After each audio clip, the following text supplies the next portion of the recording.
ഓടുന്ന ബസ്സിൽ നിന്ന് പുറത്തേക്ക് തെറിച്ച് വീണ് വീട്ടമ്മ മരിച്ചു. മൂത്തേടം താഴെ ചമ്മന്തിട്ട കാടായിക്കോടൻ മറിയുമയാണ് മരിച്ചത്. 62 വയസ്സായിരുന്നു. വെള്ളിയാഴ്ച ഉച്ചയ്ക്ക് ശേഷം 3 മണിയോടെ മൂത്തേടം എണ്ണക്കരക്കല്ലിൽ വെച്ചാണ് അപകടം നടന്നത്.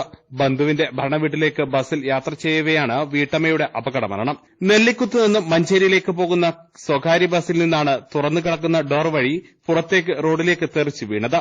വഴിക്കടവ് പഞ്ചായത്തിലെ തണ്ണിക്കടവിൽ മകന്റെ ഭാര്യ പിതാവിന്റെ മരണാനന്തര ചടങ്ങിൽ പങ്കെടുക്കാൻ പോവുകയായിരുന്നു മരണപ്പെട്ട മറിയുമ്മ.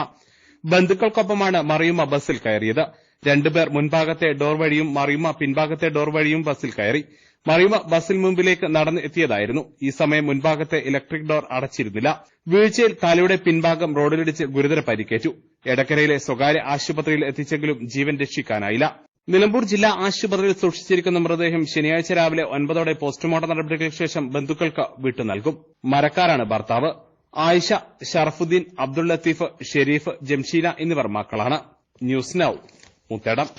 സ്വന്തം ഹൈസ്പീഡ് ഇന്റർനെറ്റ്, നമ്മുടെ സ്വന്തം ഇന്റർനെറ്റ്.